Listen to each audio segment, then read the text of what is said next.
Hello, I'm Bonnie, and welcome to Painless Performance Improvement. This is Tim. Now, I've asked him to assist me throughout the program for a couple of reasons. One, while my expertise is in performance improvement, Tim is a certified expert in almost every category of poor performance. And two, he's my little brother, and he needs the work. Happy to help out, Bonnie. You're welcome, Tim. So, let's get started with a simple definition of painless performance improvement. Now, we define painless performance improvement as that moment in time when a team member decides to improve their own performance without any drama, conflict, or threats involved. Excuse me? They decide to improve their own performance? While that might sound a little misleading, and certainly the manager needs to help, the truth is, real change only happens when the decision comes from the person doing the changing, so yes, we'll stick with that definition. Now, one very important And there's thing no threats involved? Nope. How about a little nagging? Nope. Some whining? I'm not sure what you're used to, Tim. I'm guessing this is the opposite. But, I don't know, you tell me. You've had 4 jobs in the last 6 months. Why do you think managers let you get away with showing up late, ignoring your customers, and not finishing what you start? Is this a trick question? No, Tim, I really want to know how it works. Well, it depends. I find that most managers will start off giving me the benefit of the doubt. You know, they don't want to be the bad guy. When I mess up, they'll ask me if anything's wrong, like somehow it's their fault. Then when I keep messing up, they get frustrated and angry with me, which actually works out, because then they feel bad and have to apologize. So they'll try to patch things up, and I'll promise to do better, and that usually holds them off for a while. But normally I just get fired right away. It's quite a life you got there, Tim. Thank you. The point I was hoping you would help me illustrate is this. The main reason that managers avoid performance improvement is to avoid the conflict and the drama that seems to go with it. It can be both very painful and disruptive. So we've come up with a technique to keep the improvement but avoid the pain. Let's start with the revolutionary concept that is the basis of all painless performance improvement.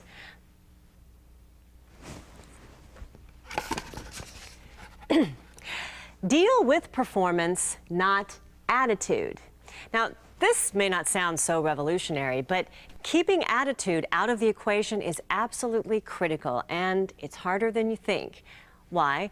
Because we've all been taught that attitude drives behavior, period. Never the other way around. But that's not always true. Tim, what have you heard from every single boss you've ever had? Well, apparently I have a bad attitude. Exactly, and they're right. But what is the one thing they can't see or change in the least? My brain? Your wonderful brain.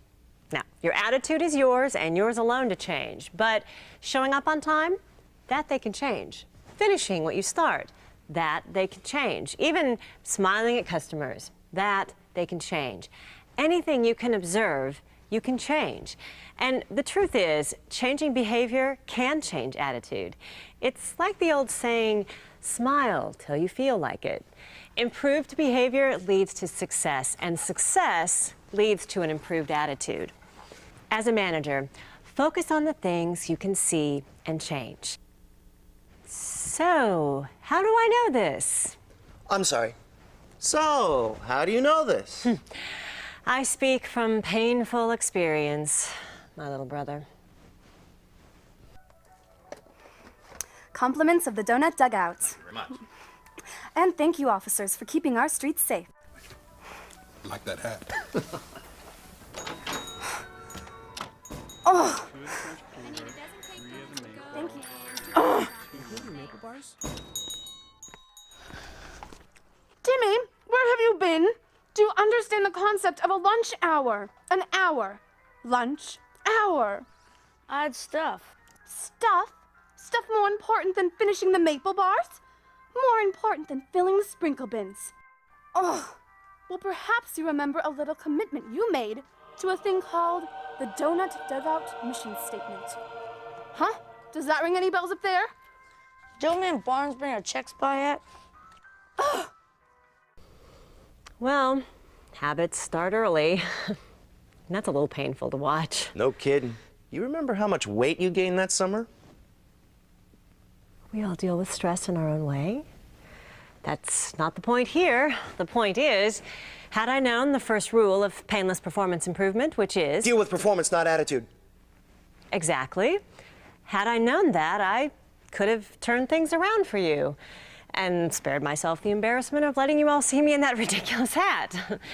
Look, as a manager, what you can observe, you can change. In fact, that's the first step to painless performance improvement. Tim? State what you observe, not what you feel. Otherwise... So now everyone else has to check your orders? Why do you think we pay you? What are you talking about? I am talking about half your orders. You pulled wrong sizes, you used wrong discount codes. You're combining orders that should never have been put together in the first place. There you go. Here's your receipt. Thank you. Sure. Sean, do you have some big issue against offering customers our credit card? Huh? Not really. I had a person sign up yesterday. Yeah, but that should happen a dozen times a day. What is your problem today? Nobody here wants to work with you. I don't care. It's fine with me. Well, I care. That's not how we work here. That's a little harsh. Yeah, you're right. These managers dealt with poor performance, but instead of using step one and just stating what they observed, they decided to add rather inflammatory questions. The problem is, to the employee, their questions may have sounded more like... Are you clueless or just stubborn? Can you say focus? Nobody likes you. These are the types of attitudes I have to put up with on a daily basis, Bonnie. I understand, Tim. And as a professional underachiever, how do these comments from your managers make you feel? It saddens me, Bonnie. And frankly, it's disappointing. I mean, who's the adult in these situations? You're 26, Tim. True. But sometimes they're older than me. But my point is that when a manager adds their own attitude to a performance problem, it just creates a bigger problem for everyone. So rather than complicating things, they should simplify things by only stating what they observe. For example, Thank you. Sean, I noticed you didn't offer our credit card to your last 3 customers. Frank, there were mistakes in 3 of your last 10 orders. Okay, they stated the obvious, but what good is that gonna do? well, it's just the first step. But did you notice how the last manager used the word noticed? That's a great technique to ensure that you're making a statement of what you actually observed, what you noticed. And to answer your question, it will do a world of good because now any discussion that follows will be about performance, not attitude. So let's take a look at another example, both the good and the bad. Then we'll break it down step by step.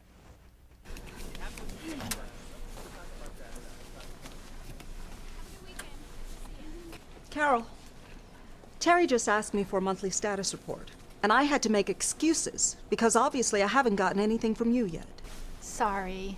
I shouldn't have to beg you for a report that you know is due at the end of every month. Can I get it to you first thing Monday? I gotta catch a bus. I'm really late. No. What? You asked me if you can get it to me Monday, and the answer is no. You want me to miss my bus? No, I want you to turn in your report. This is so unfair. Do you expect me to work the weekend? I expect you to stick to the deadlines you've agreed to. And I'm tired of your procrastination affecting my work. And I'm tired of your bus schedule being more important than your work schedule. Whoa, that could turn into a nightmare. Exactly. I mean, that is a perfect example of doing more harm than good. No kid. You miss an express bus, and it's like forever getting home. Instead of intervening to correct a relatively simple behavior, a late assignment, this manager has just opened up a whole new set of personal conflicts between the two of them. So let's look at the difference between a conflict and an intervention. Nobody wants to work with you. I don't care. It's fine with me. Well, I do care. That's not how we work around A conflict is a battle between two opposing attitudes. It's about two people who both feel they're right and the other person is wrong. A conflict has a winner and a loser. Ronnie, I'm sorry you're having such a lousy day. But that doesn't change the fact that when you're here at work, your job is very simple. An intervention, on the other hand, is about taking action when you observe a particular behavior. It's not about being right. It's about being determined to change the behavior. An intervention doesn't have winners and losers. It just has outcomes. So, before you confront a team member about their poor performance or behavior, check your own attitude. Make sure you're not doing it to prove yourself right or to win a conflict. You're simply determined to change their behavior. Let's see if Carol's manager can turn our last scene from a conflict to an intervention. Carol, Hi. it's the 31st and I don't have your month-end report. Oh, sorry.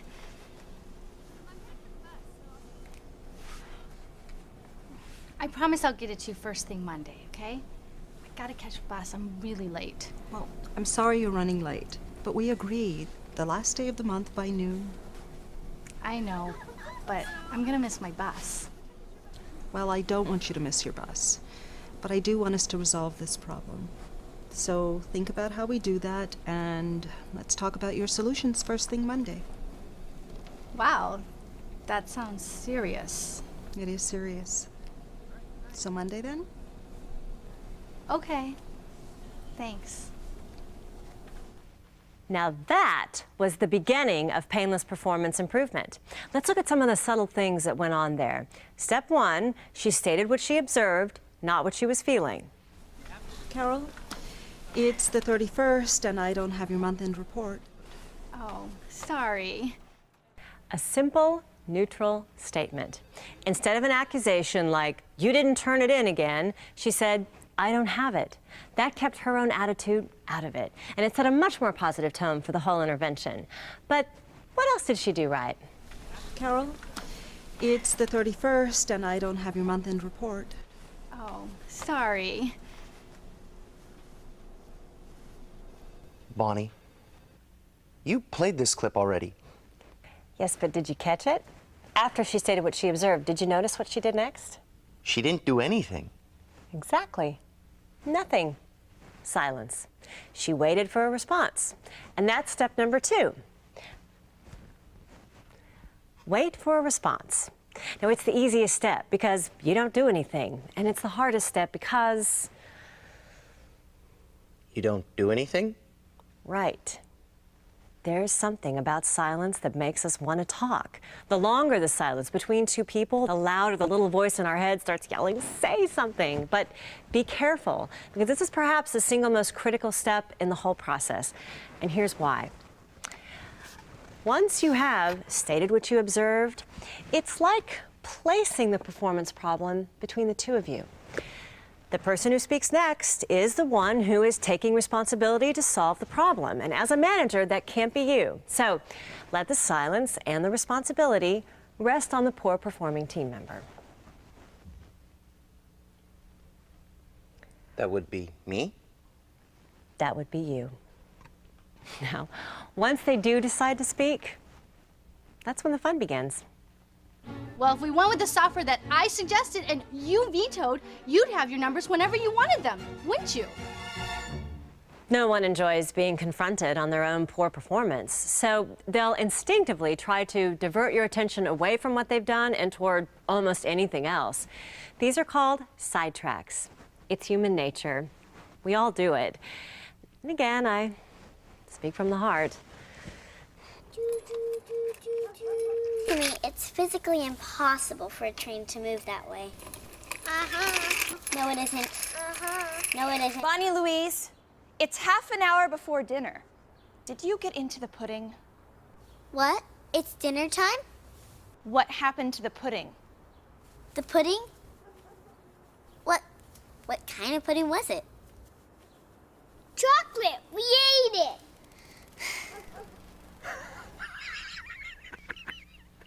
The sidetrack I was attempting is called the stall. The stall? Yeah, for obvious reasons. The person confronted with poor performance simply stalls. At work, it sounds more like... Okay. I'll try to remember. I've used that one myself. It's great.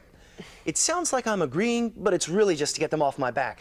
There's another one I like called... We get the point. It's not necessary. No, wait. It's called the guilt trip. We can't leave that one out.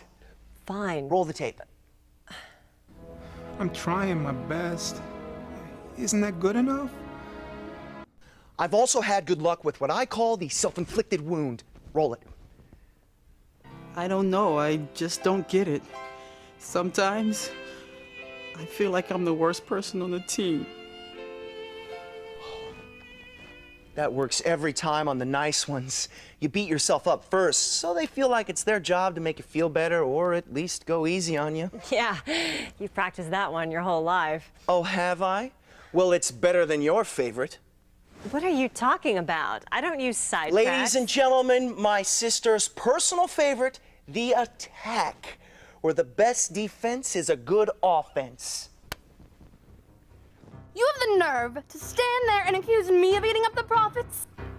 Huh? Well, Mr. Barnes, just how many free cups of coffee have you had today, huh? That doesn't grow on trees either, now does it? Actually, I think it does grow on trees. Thanks for your help, by the way. So, fine, we all use them. But here's the point. Instead of learning how to recognize 101 sidetracks, all you really need to recognize is the feeling that all sidetracks will give you. The feeling of being pulled off track. So when you start off determined to talk about one thing and you find yourself talking about another, you just fell for a sidetrack. Sorry. The solution? Get back on track by using the 2 magic words that lead to step number 3. 2 magic words. Watch and learn. What? And those are your 2 magic words? No, just watch the next scene. Well, if we went with the software that I suggested but you vetoed, you could have your numbers whenever you wanted them. Well, that may be true.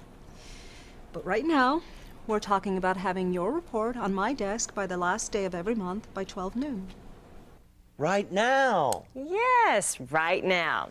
Those little words work like magic because they let you acknowledge the sidetrack, but keep the focus on the right now, namely step number 3. Remind them of the goal. Right. And the more clear the goal, the greater your chance of improved performance. Sean, your job is to offer each of our customers a discount with their credit application. Your job is to double check and sign each order for 100% accuracy. Did you notice how these goals are about very specific and measurable performance? Again, don't fall into the trap of trying to manage attitudes. Make the goals about things you can observe, like greeting every customer, cheerfully helping coworkers, 100% accuracy. These are the observable outcomes of a good attitude. Your monthly figures are due at noon on the last day of the month, no exceptions. At this point, you aren't looking for a response, and you certainly don't want to have to deal with another sidetrack. So you follow your last statement with the word so. So, what ideas do you have to solve this problem? This little word helps lead directly into step number 4. Ask for their specific solution. It works like this. Ronnie, your job is to answer the phone with a smile in your voice and to find ways to help support each member of this team. So, what specifically can you do to make sure you accomplish that? The solutions they come up with may surprise you. They may range from the bizarre to the sarcastic and anywhere in between. But be careful here, don't get sidetracked by them. Your goal at this point is to get one opening suggestion and then encourage more, one at a time. Well, the register shows the discount on the subtotal, so I could tell them that amount after I ring their purchase. That makes sense. So what else? Maybe instead of boxing each item as I go, I could lay it all out before I pull wrapping. Yeah, that's a good idea. What else might work? Now, once you've heard several that might work, you take step 5. You agree together on the best one. Agree together. The final step.